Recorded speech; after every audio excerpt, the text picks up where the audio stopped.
The crystalline throne room of the Celestial Empire sparkled with an otherworldly gleam as Princess Zilara watched another suitor's retreat with half-lidded eyes. Her iridescent skin shifted through shades of azure and violet, betraying her boredom despite her carefully maintained regal posture.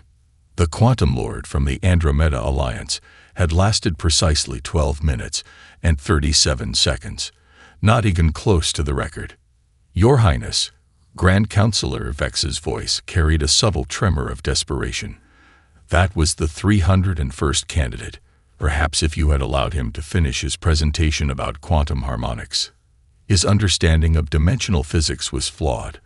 Zilara interrupted, her melodic voice carrying throughout the vast chamber. "He suggested that consciousness cannot affect quantum states. Clearly, he has never witnessed our people's psionic abilities." She rose from her throne, her crystalline gown cascading like liquid starlight. Or perhaps he chose to ignore this fact, which would make him either ignorant or deliberately deceptive. Neither quality befits a potential consort. The assembled court nobles shifted uncomfortably, their own skin colors cycling through anxious patterns of green and yellow. Through the massive viewport behind the throne, 3 suns cast their light across the capital city's spires, creating a symphony of rainbow reflections that would have dazzled any off-worlder. But for Zilara, it was just another tedious day of rejecting suitors who thought they could claim her hand through displays of wealth, power, or technological advancement. The Quantum Lords control 17 star systems. Vex persisted, his aged features creased with worry. Their quantum gate technology alone could have advanced our research by decades. Zilara turned to face the viewport, her reflection overlaying the cityscape beyond. Then perhaps they should have sent a scientist who actually understands it, rather than a prideful noble who merely owns it. Her lips curved into a slight smile. Though I must admit, watching his face shift colors when I pointed out the paradox in his temporal mechanics theory was mildly entertaining. "Your Highness," a younger counselor stepped forward, her skin pulsing with determined orange. "You have only 1 standard year remaining before the succession protocols demand a choice. The stability of the Empire. The Empire will be far less stable with an incompetent consort at its helm." Zilara cut in. She turned back to address the full court, her voice ringing with authority. "I have mastered 15 schools of cosmic physics. I can calculate quantum probabilities faster than our most advanced computers. I have expanded our understanding of psionic resonance beyond what our ancestors thought possible." Her skin flickered with intense cobalt patterns. "Yet each suitor arrives assuming I will be impressed by their primitive achievements and limited understanding of the universe." The throne room fell silent. Even the most ambitious nobles knew better than to argue when the princess displayed the rare emotion of genuine anger. They had all seen recordings of her methodically dismantling the credentials, theories, and pride of her previous suitors. Some of the galaxy's most renowned minds had left her presence in tears. "Perhaps," Zilara continued, her tone softening to something almost contemplative, "the fault lies not in your choices of candidates, but in the fundamental assumption that anyone in this galaxy could truly comprehend the depth of what I seek."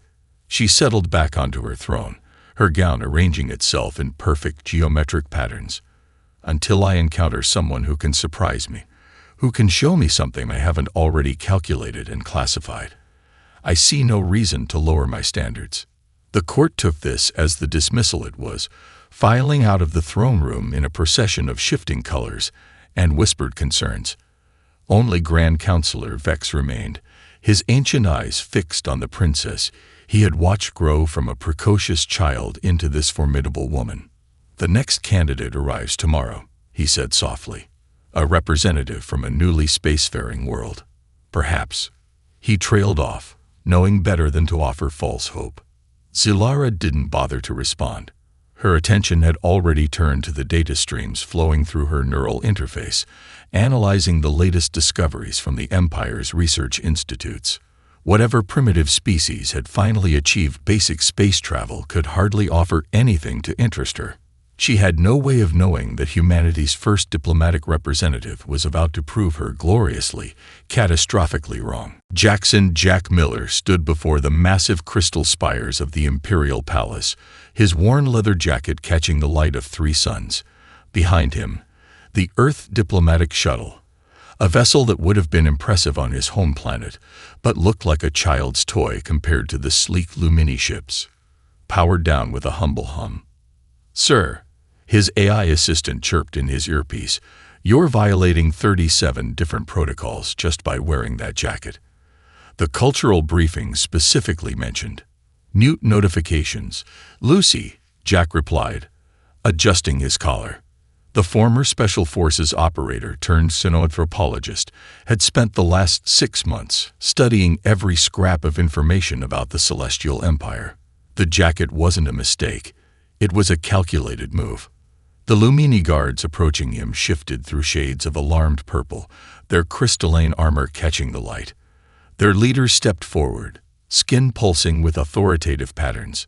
"Human Representative Miller, your attire is inappropriate for an imperial audience. We have suitable robes prepared." "Actually," Jack interrupted with a pleasant smile, "according to the 7th Accord of Cultural Exchange, signed by your 3rd Emperor, visiting dignitaries may wear their traditional garments of office." He paused, letting that sink in. "This jacket was my uniform during Earth's most notable first contact operations. It would be a grave insult to my people's traditions to remove it." The guard's skin cycled through confused colors before settling on uncertain blue-green. Jack had spent weeks finding that obscure clause, knowing the Lumini's obsession with their own laws would trap them between protocol and propriety. The grand entrance hall stretched before them, a cathedral of crystalline geometry that seemed to defy physics. Jack walked beside his escorts, appearing to admire the architecture, while his enhanced contacts recorded and analyzed every detail. 3 security weaknesses noted within the first minute. The Lumini's confidence in their technological superiority had made them predictable. "The princess awaits in the celestial court," announced a herald, his skin shimmering with formal gold patterns.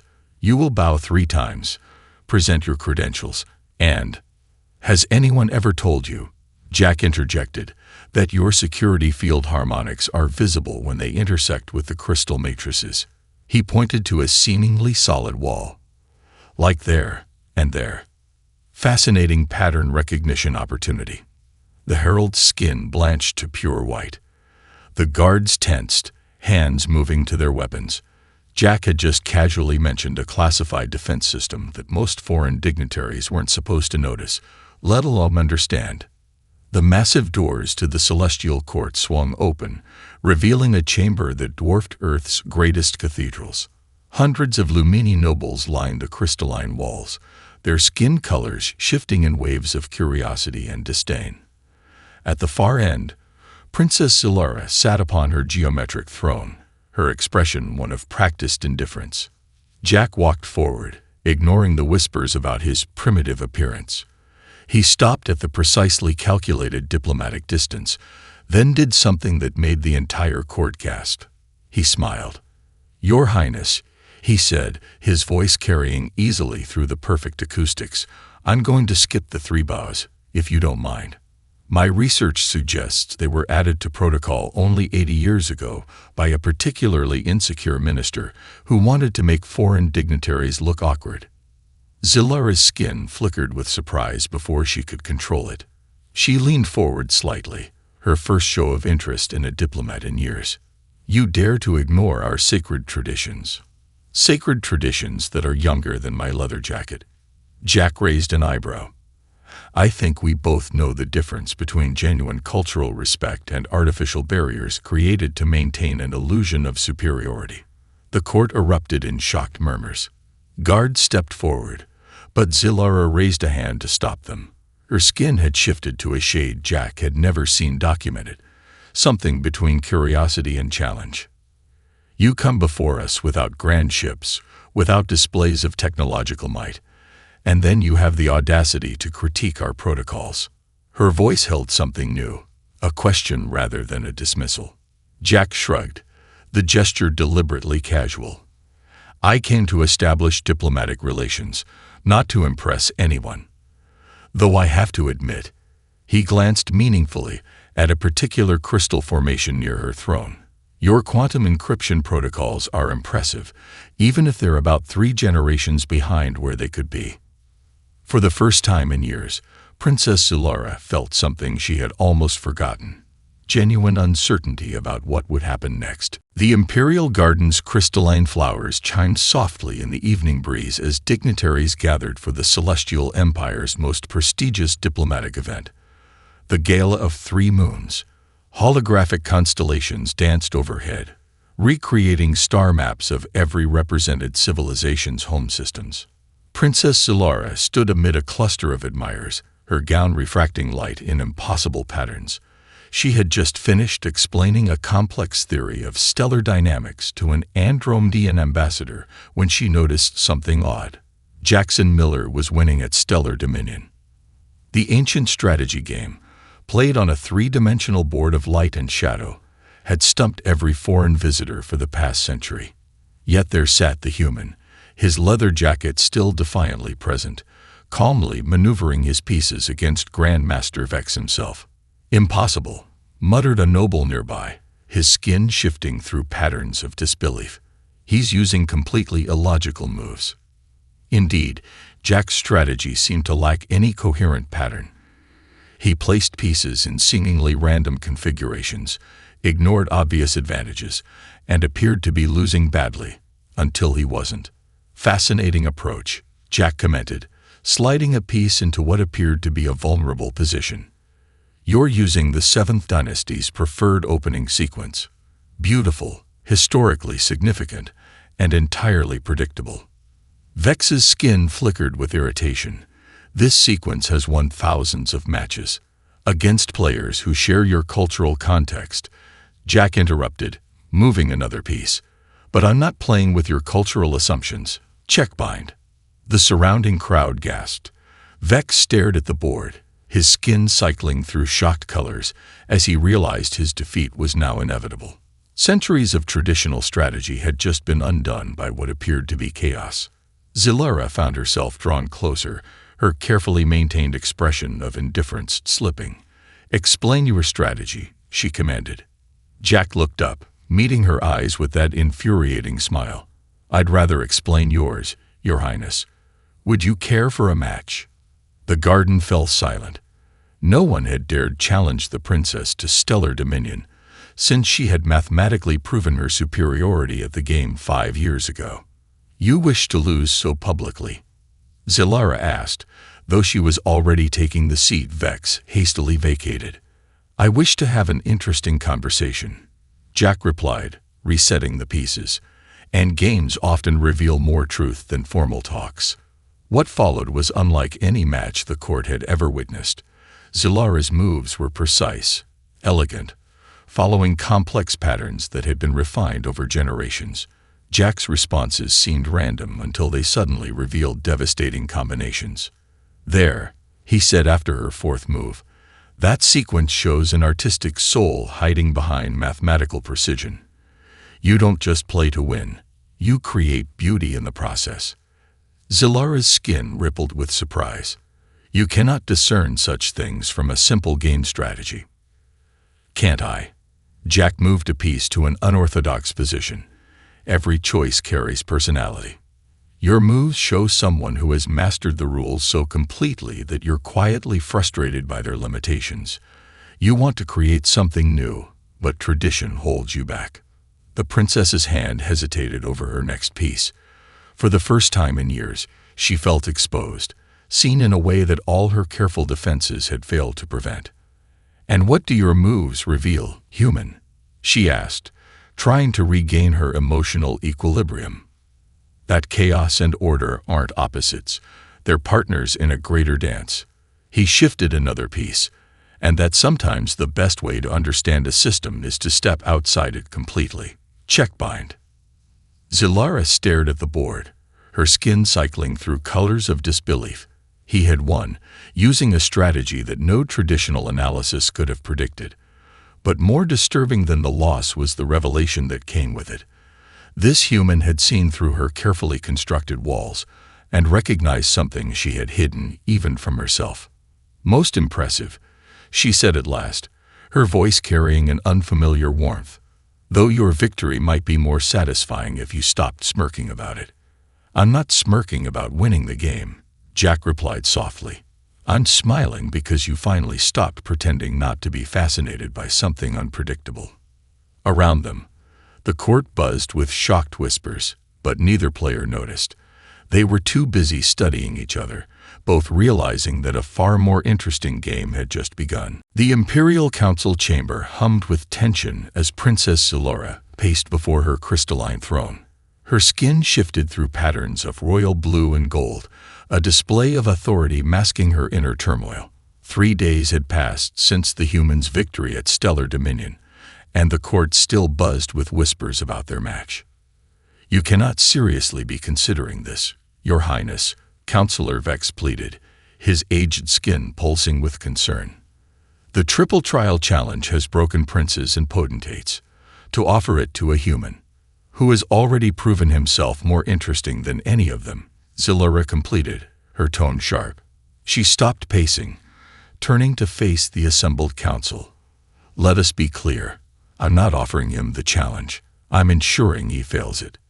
The massive doors swung open, and Jackson Miller strode in, still wearing that infamous leather jacket. His casual confidence made several counselors' skin flicker with indignation. "Representative Miller," Suitor announced, her voice carrying the weight of imperial authority. "Your unconventional approach to diplomacy has caught our attention. Therefore, we offer you the triple trial challenge." Jack's enhanced contacts quickly displayed the historical significance of her words, though his expression remained carefully neutral. "The same challenge that left the Quantum Lord of Andromeda in therapy for a year. Unflattered.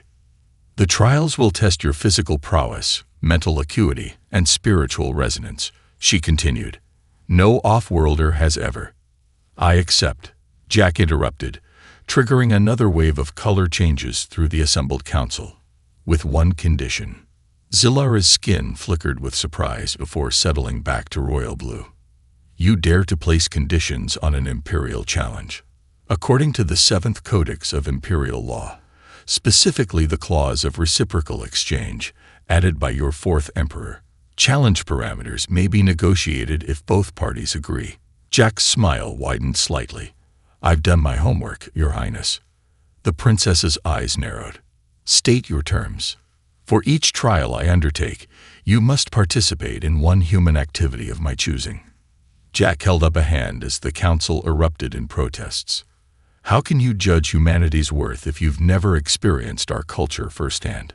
Suitor descended the crystalline steps of her throne platform, her gown flowing like liquid starlight.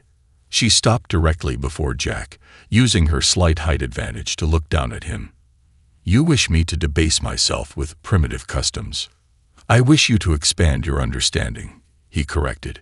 "Unless, of course, you're afraid of discovering that humanity might have something to teach the mighty celestial empire." The chamber fell silent. Everyone present knew the princess could never back down from such a challenge to her intellectual superiority. Her skin rippled with complex patterns as she weighed her options. "Very well," she declared finally. "Name your first exchange." Jack's grin worried several counselors. "Since you're sending me into the maze of quantum thorns tomorrow, I think it's only fair that you learn to ride a motorcycle today." "A motorcycle?" Suitor's skin shifted to puzzled violet. "Your primitive 2-wheeled combustion vehicle. My personally modified hydrogen-powered bike," he corrected. "Currently sitting in your imperial gardens, waiting to teach you about the beauty of controlled chaos." "This is outrageous." Vex stepped forward. "The princess cannot risk." "I accept," Suitor announced, her tone brooking no argument. "But when you fail the maze tomorrow, your defeat will be all the more satisfying for this moment of audacity." Jack bowed, managing to make the gesture seem both respectful and slightly mocking. "Then let's begin with your first lesson in human dynamics. Sometimes the only way to maintain perfect control is to learn how to lose it. An hour later, the Imperial Gardens echoed with the purr of advanced Earth engineering, and something even more unprecedented. The sound of a princess laughing as she mastered the art of power slides on precisely manicured crystal paths, her skin glowing with colors no one had seen her display before. And if Jack's enhanced contacts recorded every moment of her transformation from rigid royalty to exhilarated student, well, that was just good diplomatic documentation. The maze of quantum thorns twisted through 11 dimensions, its crystalline walls shifting between states of matter like a fevered dream. Princess Ilara watched from the control chamber as Jackson Miller approached the entrance, still wearing that infuriating leather jacket. "The maze has driven quantum physicists mad," she announced over the comlink. "Your primitive understanding of reality won't." "Quick question," Jack interrupted, studying the oscillating patterns. "Did your ancestors design this as an actual test, or just a really elaborate light show?" Before she could respond, he stepped forward and began whistling. The sound echoed through the maze's crystalline structure, causing subtle vibrations in its quantum field. To the assembled observers' shock, the maze's deadly thorns began shifting in response to the sound waves. "Fascinating," Jack's voice carried through the comm. "The thorns respond to acoustic resonance. Your ancestors understood something about quantum harmonics that your civilization has forgotten in its rush toward pure technological advancement." Zilara's skin flickered with disbelief as Jack navigated the maze, not through complex calculations or technological aids, but through a combination of whistle tones and carefully timed steps. He was treating one of their most deadly trials like a dance. "Impossible," muttered one of the quantum specialists. "He's using sound to manipulate quantum states." "Music," Jack corrected, his voice light despite the deadly thorns shifting around him. "Every culture has it, even ones that have forgotten why it matters. Did you know humans used to navigate by singing? Some still do." He emerged from the other side of the maze 17 minutes later. A new record. His jacket hadn't even been scratched. "Your turn, Your Highness," he said with a grin. "I believe you owe me another cultural exchange." Hours later, the Imperial Kitchen, a space normally dominated by automated systems and molecular gastronomy, filled with the aroma of garlic and basil. Zilara stood before a manual cooking station, her perfect posture somewhat spoiled by the smudge of flour on her cheek. "This is inefficient," she complained, kneading pasta dough by hand. "Our food synthesizers could produce perfect molecular structures in seconds." "Perfect, yes. Soulless, also yes." Jack leaned against a counter, watching her work. "There's something about creating with your own hands that technology can't replicate. Feel how the dough changes as you work it." Zilara's skin shifted to a thoughtful azure as she concentrated on the sensation. The protein structures are aligning through mechanical manipulation. It's oddly satisfying. "That's the beauty of imperfection," Jack said softly. "Every batch will be slightly different. Every meal tells a story." To everyone's surprise, the princess insisted on serving her handmade pasta to the entire court. The nobles awkwardly twisted noodles around primitive forks, their skin colors cycling through shock as they discovered flavors their automated systems had never quite captured. "A clever victory in the maze," Zilara admitted later, as they prepared for the next trial. "But the psionic combat simulation will be different. No amount of human ingenuity can overcome raw computational power." Jack's smile suggested otherwise. "Want to bet another cooking lesson on that? I'm thinking chocolate souffle next time." The simulation chamber powered up, its neural interfaces gleaming. Jack settled into the connection pod, while Zilara initiated the combat protocols. The court gathered to watch through neural feeds as the human faced off against their most advanced AI. What followed defied every prediction. Instead of attempting to match the AI's computational speed, Jack began feeding it jokes. Thousands of them. Puns, wordplay, absurdist humor. The kind of illogical connections that made perfect sense to humans, but created processing paradoxes for artificial intelligence. You're crashing it through confusion. Zilara's skin displayed patterns of bewildered admiration. I'm teaching it to laugh, Jack corrected, as the AI's predictions became increasingly erratic. Sometimes the best way to understand something is to break its rules completely. As the simulation dissolved into chaos, Zilara found herself wondering if he was still talking about the AI. Her skin shifted to a color she'd never displayed before, one that made the older counselors exchange knowing looks. The human wasn't just surviving their trials. He was transforming them into something entirely new. The chamber of mental resonance hummed with psychic energy as Princess Zilara prepared for the final trial. Her skin shimmered with concentrated power, waves of iridescent light flowing across her form. The assembled court watched from behind psionic shields, their colors muted with anticipation and concern. Last chance to withdraw, she offered, watching Jack settle into the crystalline meditation pod across from her. The direct psionic confrontation has left stronger beings than you permanently altered. Assuming their minds worked like yours in the first place, Jack replied, his usual smile touched with something softer. Ready for one last dance, Your Highness. The chamber's crystals began to pulse, connecting their consciousness. Zilara launched her first attack, a devastating cascade of pure mathematical truth designed to overwhelm primitive neural patterns. To her shock, Jack's mind absorbed the impact like water accepting rain. Interesting approach. His thoughts echoed in the shared space. But human minds don't work in straight lines. Before she could adjust her strategy, Jack's consciousness opened to her. Instead of defending, he shared everything at once.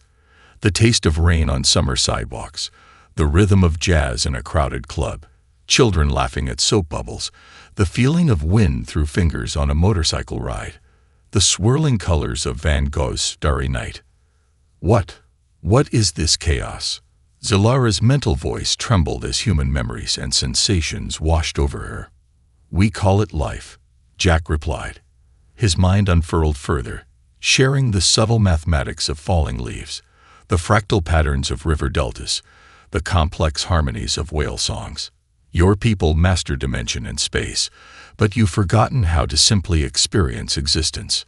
Zilara tried to counter with pure logic, sending precisely calculated waves of cosmic understanding.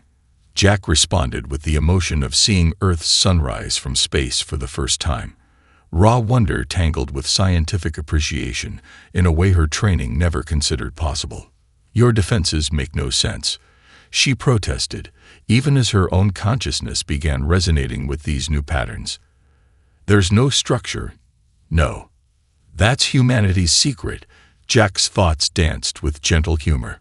We don't need impenetrable walls when we can adapt to anything. We don't need perfect order when chaos itself can become our strength.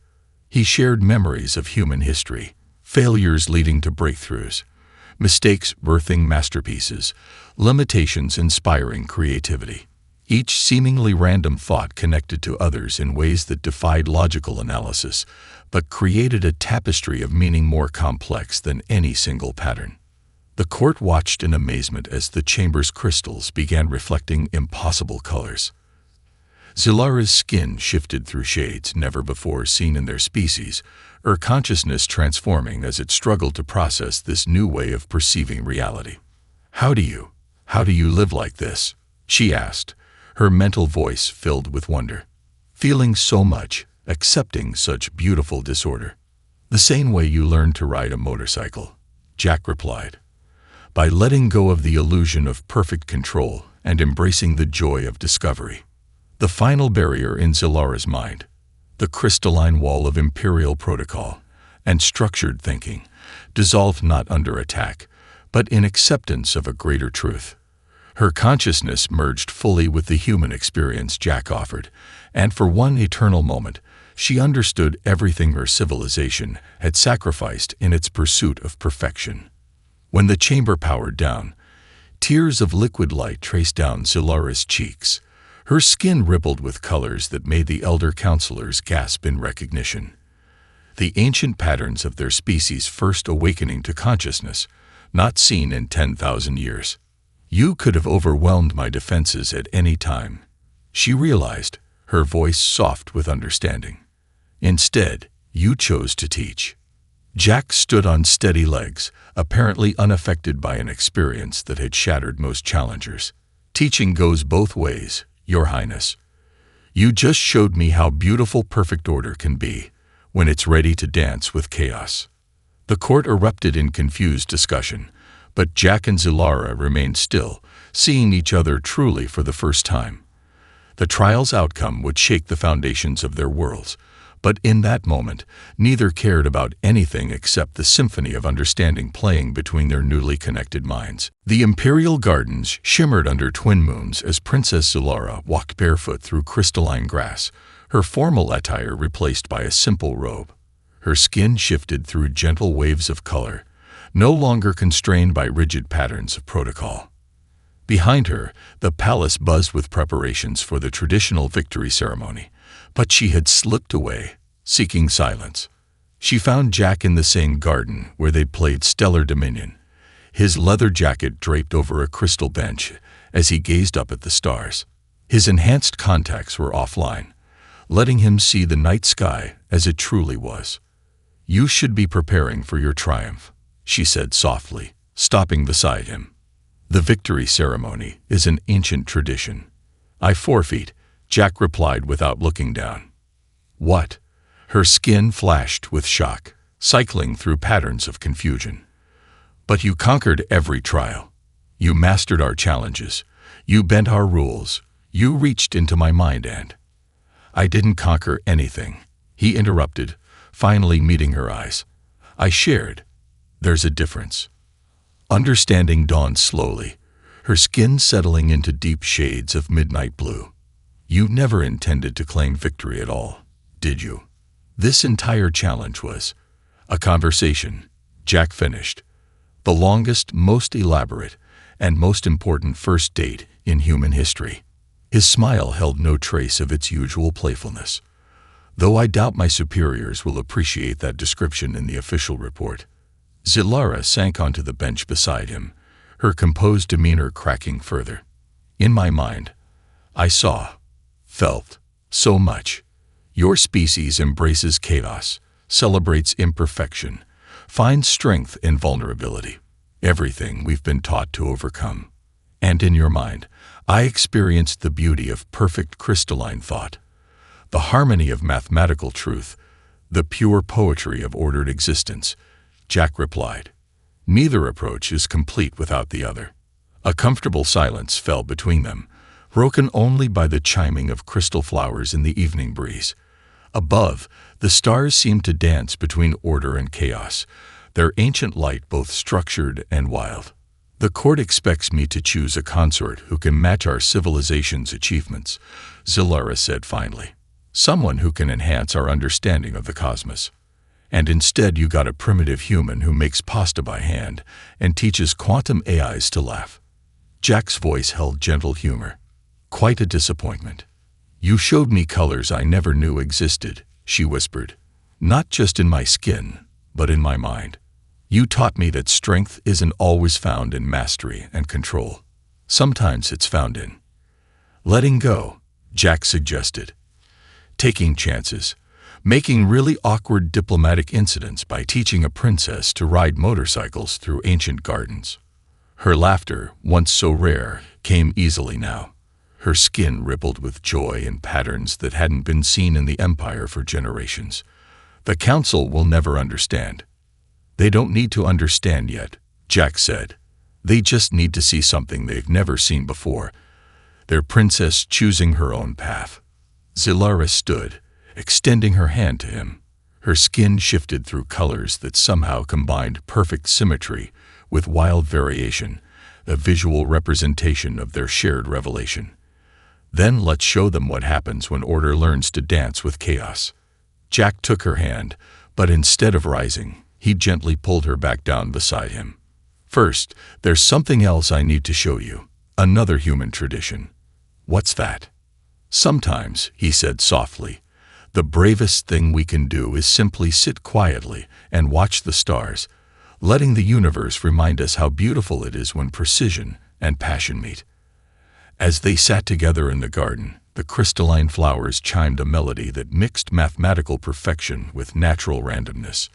In the palace, the court waited for their traditional ceremony, not yet knowing that tradition itself was about to be transformed by the simple truth of two beings learning to see through each other's eyes. The great hall of celestial harmony had never witnessed anything like this. Instead of the traditional submission ceremony's crystal lattice arrangements, the space had been transformed. Earth plants intertwined with crystalline growths, their natural forms creating patterns that were both chaotic and orderly. The scent of fresh-baked bread mingled with the pure resonance of quantum harmonics. Princess Suitor stood before her throne, her ceremonial robes redesigned to incorporate the leather from Jack's infamous jacket.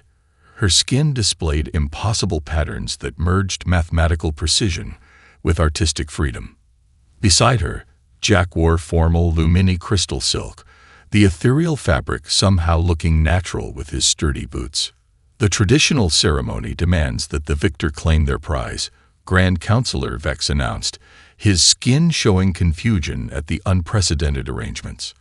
However, as Representative Miller has declined victory, a sudden commotion interrupted him.